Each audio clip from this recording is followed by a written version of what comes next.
네, 손주규 선임 기자 나와 계십니다. 안녕하세요. 네, 안녕하세요. 네. 예, 그 당대가 뭐 지금 뭐 진행이 되고 있지만 당대회 전에 그 오펙 쪽에서 뭐 미국에 대해서 뭐 세일료 관련돼서 뭐 또 한 말씀 하셨다고 나오네요.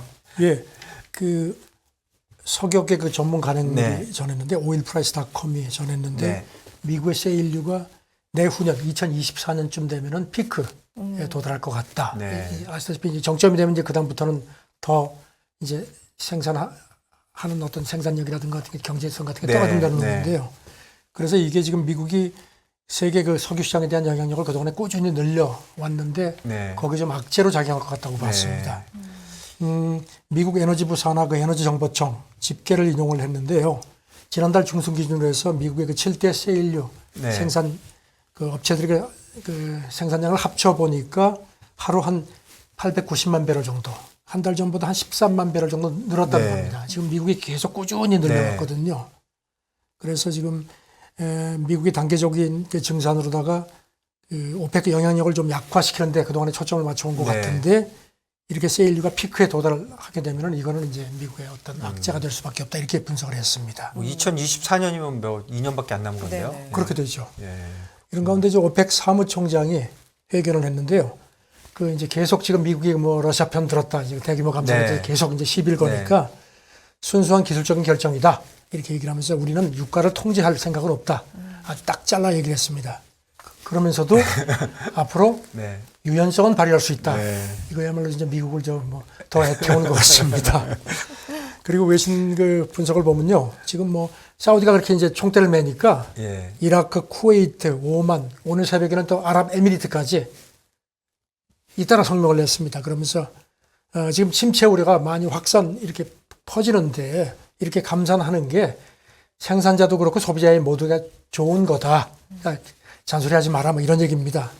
그러면서 우리는 선제적으로 접근한다. 이걸 계속 강조를 합니다. 뭐 생산자한테는 좋은 것 같은데 소비자한테는 어떻게 해서 좋은 건지 잘 모르겠네요. 그리고 이제 사우디 국왕도 그저께 국정자문회의에서 사우디가 석유 시장 안정하고 균형에 노력하고 있다. 완만하게 얘기를 했는데 지금 이제 외신 분석은 이 미국에 대해서 네. 가만히 있어라는 식의 그런 그 지적이다 이렇게 풀기를 했습니다. 예. 사우디가 뭐 이제 완전히 그냥 미국에 대해서 정같지가 않습니다. 그러게요. 계속해서 전해주신 뉴스 통해서도 이런 어떤 변화의 조짐이 뚜렷하게 네. 보이는 것 같아요. 사우디와 미국의 이런 변화, 신경전이 계속되고 있는 가운데 이거 재밌습니다. 그래서 사우디가 올해 투자 포럼에 미국을 초청 안 한다고요? 아, 네. 네. 그 미래 투자 이니셔티브 이게 이제 네. 일명 사막의 다보스라는 네. 건데요. 매년 열리거든요. 네. 이맘때 네. 열리는데 지금 이걸 준비하는 책임자가 AFP 통신에다가 우리는 올해는 미국 정부 관리들을 초청하지 않았다 이렇게 네. 밝혔습니다. 그동안에 이제 그런 관측이 있었거든요. 미국도 네. 뭐 우리 안 갈 거야 뭐 이런 식으로 얘기를 했는데 미리 선수를 친 것 같습니다. 네. 25일부터 이제 4월 일정으로 리야드에서 시작이 네. 되는데요. 왜 그렇게 초청을 하지 않았느냐 이렇게 물어보니까 솔직히 말하자면은 이 포럼이 정치 플랫폼이 되는 걸 우리는 원치 않는다. 그 미국 정부 관리도 와봐야 도움이 안 된다는 겁니다. 그러니까 그러면서 기업들은 가는 거죠, 그러니까. 그러면서 덧붙이기를 400명이 넘는 미국 월가와 그 미국 대기업 CEO들은 참석한다. 그리고 워낙 네. 참석 요청이 많아가지고 우리가 이렇게 그 선별했다. 이렇게 또 더 약을 올렸습니다. 근데 뭐 작년에도 가고 뭐 그런 거 아닙니까? 네. 정부 그 인사들이. 예. 트럼프 행정부 때죠. 2017년에는 예. 그 문우신 재무장관이 포럼에 참석을 했는데 네. 그 다음에는 그 카슈큐지 그 언론 그 반체제 언론인들 네. 암살 문제 때문에 예. 시비가 걸리니까 이제 그 다음에는 이제 재무장관이 못 갔고요. 네. 그리고 작년 같은 경우는 그레이브스 미국 상무부장관이 미국 네. 정부 대표단을 이끌었습니다. 이 그 포럼 그 준비그룹 책임자 얘기가 재무장관, 경제장관들도 한 12명 이상 참석할 거고 정부 수반들도 오는 명단을 곧 며칠 안에 공개하겠다. 그래서 네. 뭐 미국 정부 관리를 안 와도 우리 아무 문제 없다는 겁니다. 그러니까 다른 나라들 정부는 오는데 미국은 안 오겠다. 그렇게 하겠다는 거죠? 예, 그렇습니다. 예, 지금 뭐 이 포럼이 공식적으로는 사우디 정부가 관여하는 게 아닌 걸로 돼 있지만 예. 무함마드 빈 살만 그 왕세자가 사실상 다 주도한 걸로 그렇게 알려지고 있고요. 미국은 뭐라고 해하고 있어요? 그 요거 앞서서 네. 소식통 그 지금 백악관도 올해는 참석하지 않는 걸 검토하고 있다고 했거든요. 네. 그리고 또 아시다시피 지금 뭐 바이든 대통령도 사우디와 관계를 재검토하라고 지시를 했고 또 미국 의회도 지금 화가 나 있는데 사우디도 뭐 전혀 여기서 뒤로 밀리는 그런 기색이 아닙니다. 이제는 예전에는 사우디를 미국이 왕따를 시켰는데 이제는 사우디가 중동하고 오펙하고 같이 미국을 왕따시키는 그런 모양새가 됐습니다. 예, 사우디와 미국과의 관계가 진짜 많이 변했네요. 많이 변했습니다. 그리고 좀 다른 얘기인데 그 G20에서 그 우리 달러 강세에 대해서 좀 이렇게 협조를 하자 하는 얘기에 대해서 미국 측에서는 반대가 계속 있다. 지금 그쪽에서 좀 이렇게 좀 좋은 뉴스는 안 나오고 있는 것 같아요. 그래서 블룸버그가 이거를 좀 쭉 정리를 했는데요. 네. 이번에 그 이제 IMF 세계은행 연차 총회 와중에 네. 이제 G20하고 G7 네. 이제 재무장관 중앙장들이 별도로 모였거든요. 네. 그런데 굉장히 뭐 별로 그 내부적으로 이견 때문에 뭐 공동성명도 늦게 나오고 네. 뭐 그렇게 된 건데 지금 G20 재무장관 중앙은행장 회담은 끝난 지 사흘 만에 공동성명이 늦게 나왔습니다. 네. 나왔는데 그 내용도 뭐 특별한 게 없습니다.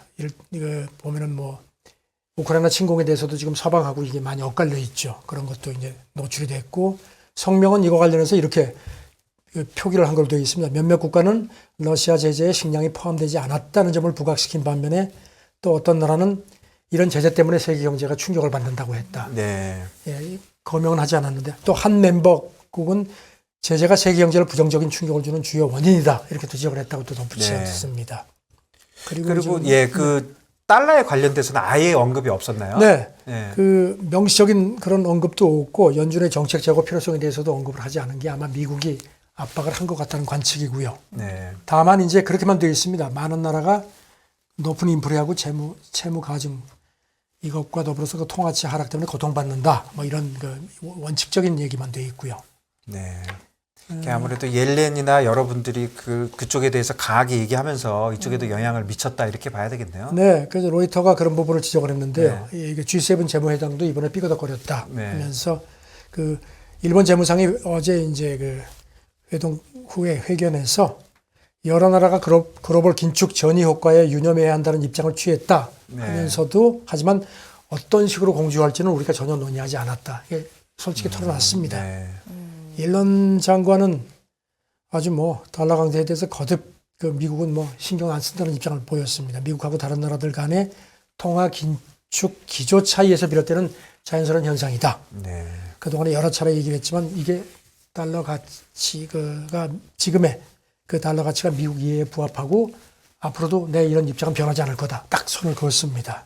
어제도 전해두신 바이든 대통령이 아이스크림 가게에서 얘기한 네. 뭐 그런 기조와 네. 다 일치하네요. 예, 그렇긴 했네요. 그 로이터는 이 강달러 때문에 일본은 지금 149까지 예. 갔죠. 149. 네, 달러. 예, 근데 있습니다. 일본 등 비롯한 몇몇 선진국이 공동 개입을 모색했지만 전혀 성과가 없다. 이렇게 또 로이터가 분석을 했습니다. 그렇네요. 그렇군요. 예. 이 부분에 대해서 또 언급이 있습니까, 기자님? 그 IMF 아태국 부책임자 얘기인데요. 네. 아시아 국가들의 상황이 20년 전 그 금융위기 때하고는 많이 달라지긴 했는데 하지만 일부 국가들은 채무 부담이 커졌고 그래서 이게 일부 시장 스트레스로 나타날 가능성도 있다고 이렇게 또 한쪽으로 또 경고도 했습니다. 네, 뭐 다 달러 부채가 있으니까 달러가 강세가 되면 자국 통화로 갚아야 될 숫자가 늘어나는 거니까. 글쎄 말입니다. 예, 그런 느낌이네요.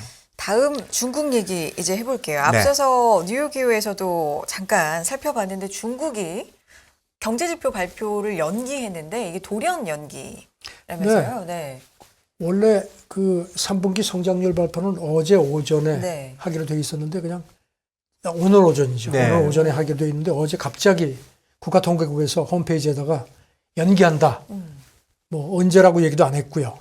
그리고 뭐 이거 말고 그 3분기 성장률 발표 말고 9월 산업 생산하고 소매 판매, 도시 고정 자산 투자 같은 이런 주요 지표들 뭐 일체 모두 다 연기가 됐습니다. 네.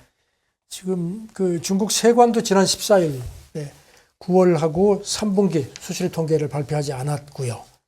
뭐 대개 짐작하시겠지만 당대회 때문에 그런 것 같습니다. 네. 지금 뭐 중국은 3분기 성장률이 굉장히 안 좋은 걸로 네. 관측이 되니까. 뭐 엄청 안 좋은가요? 네.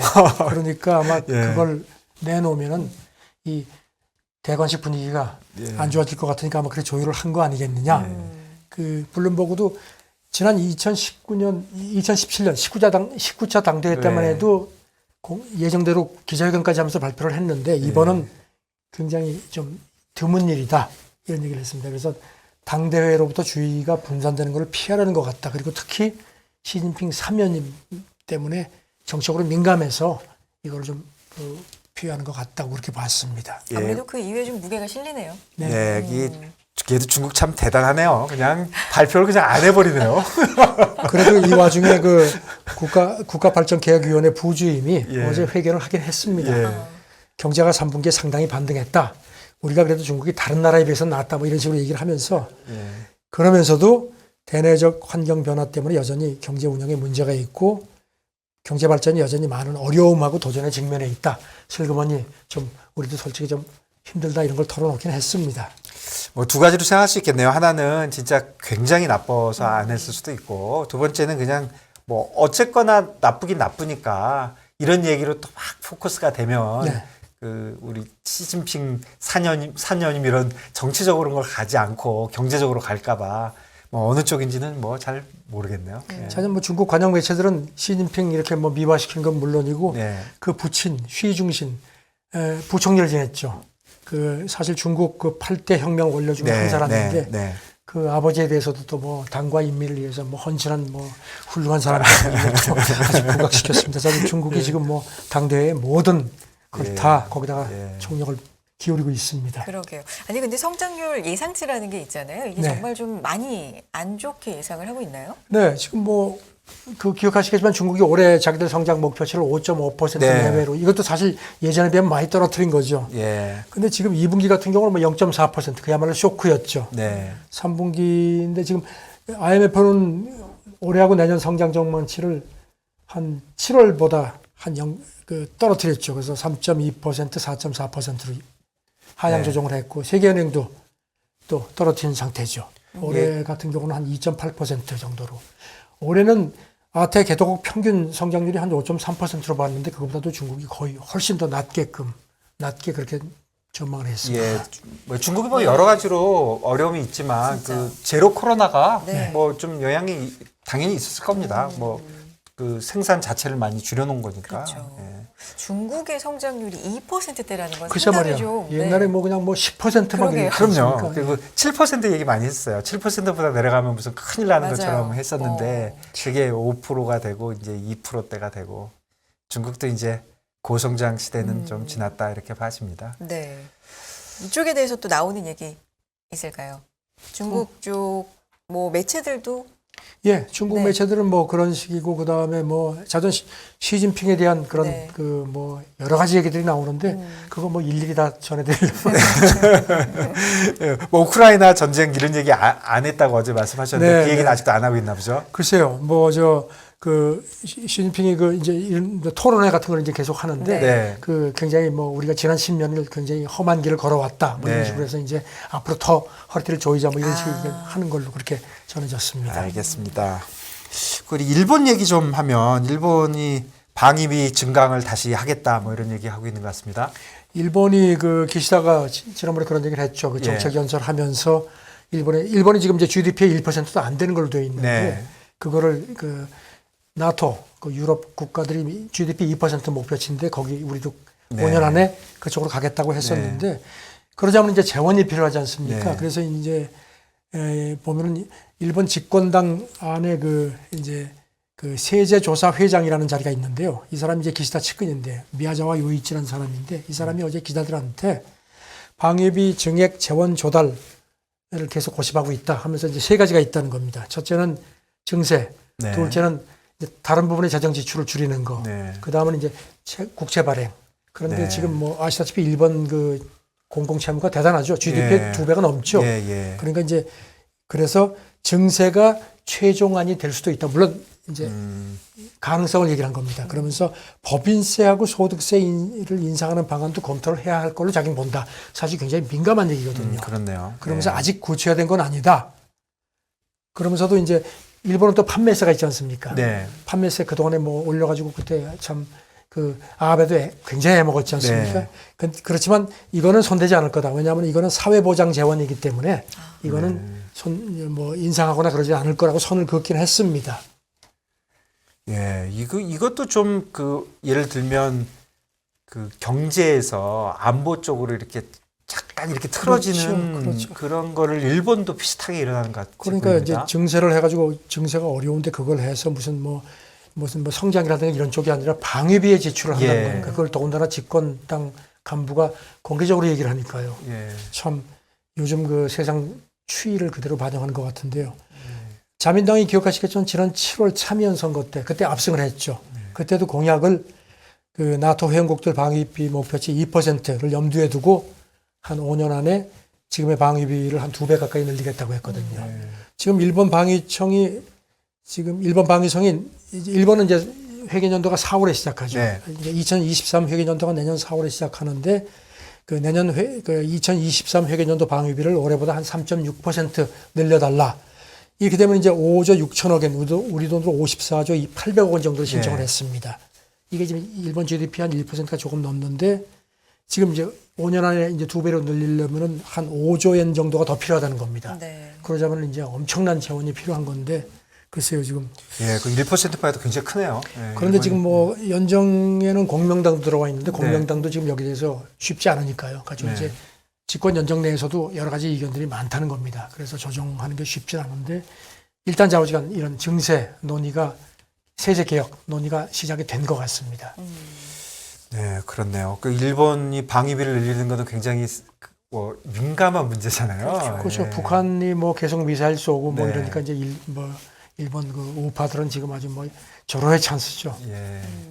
우리나라에도 굉장히 민감한 문제인데. 맞습니다. 글쎄 말입니다. 예, 예. 뭐 얼마 전 전해주신 중국 당대회에서도 안보 쪽 얘기가 상당히 많았다. 뭐 일본도 이런 그러니까 얘기가 전부 전해지고. 그냥 그런 얘기들만 하니까 말이죠. 그러게요. 이 시작은 미국이 했죠. 네. 미국이 그 안보 무슨 그 플랜 하면서 그 얘기하고 중국이 하고 이제 일본도 하고. 그래서 이 일본이 이렇게 방위비 늘리는 게 진짜 그냥 순수한 자기들 결정인지 아니면 뭐 미국하고 무슨 뭐 뒷얘기가 있는 건지 뭐 얘기들이 많습니다. 뭐 그럴 수도 있겠네요. 예, 예. 대단합니다. 네. 뭐 분위기가. 예. 걱정스럽습니다. 네. 맞습니다. 다음 얘기 좀 넘어가 볼까? 이제 미국 중간 선거 정말 이제 얼마 진짜 얼마 안 안 남았죠. 남았잖아요. 네, 11월 초인데 유권자들 표심이랄까요? 뭐 이런 것들이 좀 나오나요? 어제도 네. 그 잠깐 속보 들었다고 말씀드렸는데 네, 네. 그 하원도 공화당이 예, 좀 민주당을 어렵다고. 올라탈 네, 것 같다고 네. 말씀드렸는데 그것뿐만 아니라 또 여론조사가 또 나온 게 있는데요. 이것 네. 역시 미국 유권자 한 60% 이상이 바이든은 싫다. 공화당이 지켰다는 식으로 그렇게 조사가 됐습니다. 뉴욕 타임즈가 시에나 대학하고 그 지난주 조사를 했는데 49%가 공화당 후보한테 투표를 하겠다. 그래서 민주당 후보에게 투표하겠다는 응답률보다 4% 포인트가 앞섰는데요. 한 달 전 조사 때만 해도 민주당이 1% 포인트 앞섰는데 그 한 달 사이에 이렇게 바뀌었다는 겁니다. 그리고 이번 조사에서도 유권자들이 가장 중요하게 생각하는 게 역시 경제하고 인플레. 아, 다른 이슈들은 전부 한 자릿수 응답률에 그쳤는데 여기는 무려 48%. 그러니까 한때 뭐 낙태라든가 뭐 이런 것 때문에 좀 그쵸. 민주당이 좀 재미를 봤는데 이제 그거는 다 끝났다는 겁니다. 네. 그리고 이제 보면은 또 재밌는 게요. 뭐 재밌다면 좀 표현이 그렇지만 비호감 조사도요. 네. 트럼프가 싫다가 52%인데 바이든이 싫다는 58%로 어휴. 나왔습니다.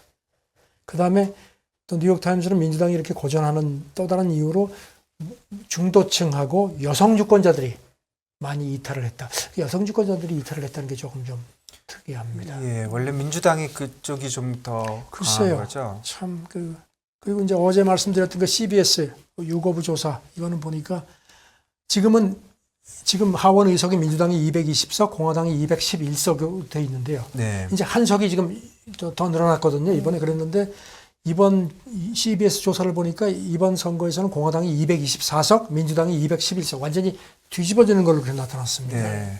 네. 그래서 CBS도 인플레 우려 때문에 지금 공화당 그 지지가 다시 굳어지는 모습이고 모든 이슈는 경제와 인플레로 집중되어 있다. 그런 그러니까 거 같네요. 바이든이 이걸 잡는데 실패를 한 것 같다는 식의 분석입니다. 예, 그러면 좀 전에 저희가 얘기한 것처럼 미국 국민들은 일반인들은 전부 경제와 인플레이션에 관심이 있는데 정치인들은 그 안보에만 관심이 있으니까 그 현 정부가 좋은 평가를 받기 어려운 그런 상황이 되겠네요.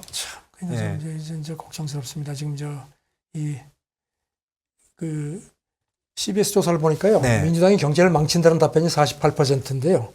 공화당이 경제를 망친다는 비율은 33% 정도로 나왔습니다. 글쎄 이게 어떤 예. 맥락에서 조사한 건지 모르지만 어쨌든지 간에 지금의 중간선거 핫 이슈는 경제라는 겁니다. 네. 경제. 예, 이제 그렇네요. 그 남은 한 보름 정도 남았나요? 지금 네, 11월 네, 8일이죠. 예. 바이든이 그 보름 동안 또 얼마나 또 동맹들을 또 그 경제에 또 그걸 할지 참 좀 걱정스럽기도 합니다. 예, 48%대 29%면은 좀 차이가 많이 있네요. 많이 나요, 그러니까 정말. 예, 지금 미국 정부가 잘 못하고 있다 이렇게 보는 거네요. 그 네, 경제에 그렇습니다. 관련돼서는 저희 오늘 좀 시간이 좀 있어서 우리 좀 다른 얘기 좀 더 좋은 얘기라고 해야 되나요? 이 독일에서 암도 백신을 만들 수 있다 그런 그러니까, 얘기가 있나 봐요. 참 이건 진짜 암 백신이라는 게 참 진짜 암 백신이 있다. 이제 이렇게. 예, 이 회사가 바이오엔테크입니다. 그 화이자 백신. 네, 네. 네, 그 부부 아시죠? 터키계 예, 예. 있는데 그 부부가 이제 창업자인데 네, 그 이제 부군이 이제 CEO고요. 네, 근데 이 그저께 BBC 대담에 부부가 같이 나왔는데 이렇게 얘기를 했습니다. 자기네가 원래는 이 메신저 리보액산 기술을 가지고서 원래는 암 백신을 개발을 했었다는 겁니다. 그런데 이 코로나가 이렇게 터지는 바람에 이제 코로나 백신 개발 쪽으로 이제 초점을 바꿔가지고 이제 코로나 백신을 먼저 만들어냈고 네. 원래는 자기들은 암 백신을 그동안에 개발을 하고 있었다는 겁니다. 그래서 이제 이 부인 얘기가 그 바람에 이제 그 메신저 리보액산 그 시스템 이게 이제 아시다시피 이제 기존 그동안의 백신하고는 좀 방식이 틀린 거죠. 네. 네. 이 mRNA가 그 인간 면역 체계에 어떻게 반응하는지를 이 코로나 백신을 개발하는 덕택에 더 빨리 이해할 수 있게 되고 규제 당국이 어떻게 승인하는 거에 대해서 우리가 노하우를 더 많이 얻게 됐다. 그래서 그 덕분에 암 백신 개발에서도 훨씬 속도가 날 것 같다 하면서 이 2030년 안에 암 백신이 나올 수 있을 것 같다.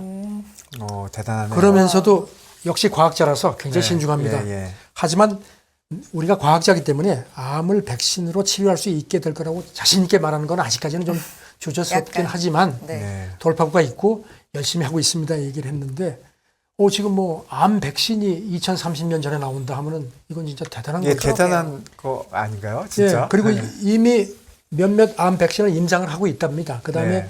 대장암하고 피부암의 일종이 흑색종인데 이것도 치료법 개발도 기대를 하고 있다. 이렇게 했는데 바이오엔테크 주가가 많이 오른 거 이거 뭐 난리 맞습니다. 글쎄요. 나겠는데요. 그래서 어쨌든지 모처럼 반가운 소식입니다. 네.